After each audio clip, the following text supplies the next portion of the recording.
السلام علیکم ورحمت الله وبرکاته ومغفرته. محترم شتنه کړی ده چې چا ښځې ته طلاق ورکړی دی، مغلظ طلاق 3 طلاقه، اوس هم ژوند ورسره کوي. دا نکاح څنګه ده محترمه؟ دا نکاح نسته، دا زنا ده. ځکه زموږ مذهب دا دی چې یو ښځه په 3 طلاقه طلاقه سي، هغه پر زاړه میړه حرامه ده، هغه به بل میړه به کوي. زاړه میړه څخه به عیده تېروي چې هغه عیده یې ووتله، بل میړه به کوي، هغه به جمعه ورسره کوي. که هغه بالفرض طلاقه کړله، بېرته زاړه میړه ته راکړلی سي.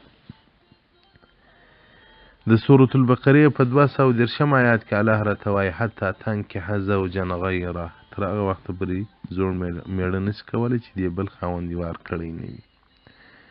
دا وایي هندیه جلد اول صفحه 403 الباب سادس پر رجع، او دغه رنګه در المختار او رد المحتار جلد 2 صفحه 583.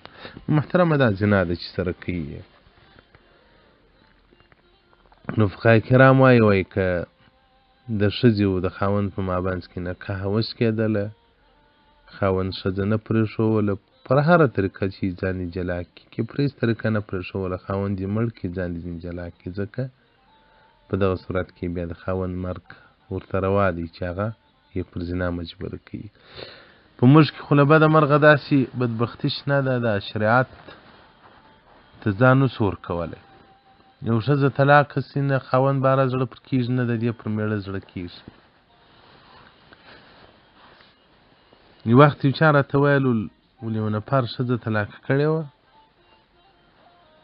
نو ښځې ورته ویلي وو چې نو خو زه پر تا طلاق یم، زه به بل میړه وکړم، برته به درته راسم، ته ورته پر بل مې نه ربلېږې، بس دغه کار به کوو، په ورځ قیامت خپل جواب وایه، زه به خپل جواب وایم. بل نفر مې ولیدی په جاپان کې و، شاګرد و راسره، پوښتنه یې وکوله داسې مشکل راپېښ دی. بل وخت مې هغه نفر وپېژندی، ډېر شناخته و، خو تر اوسه پورې هم زما فکر نه کېږي چې هغه ښځه دي د ځان ته حلاله کړي، په هغه زنا کې به مبتلا وي. زموږ خو د قبر ژوند هېر دی، د دنیا په ژوند باندې راګرم سوي یو، بس چې دغه ژوند راڅخه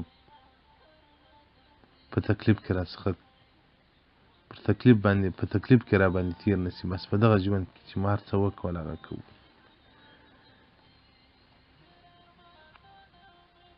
ښځه هم دا نه وایي چې خاوند هر څه اډر فرمایش ورکوي دا یې مني، خاوند هم دا نه وایي. باید موږ ته د شریعت پایبنده سو، د شریعت ته تسلیم سو. یو وخت زما یو اخ دی، نو ډېر سبقان یې وویلي، بیا عمي سو، نو بحث یې کوی زه بله کوزده کوم. ما مور ورته ولې بله کوزده کړه؟ ما ته دا پتلون شان ښه خوند راکوي. نو زما مور وویل چې بله کوې نو په دغه یې واغونده.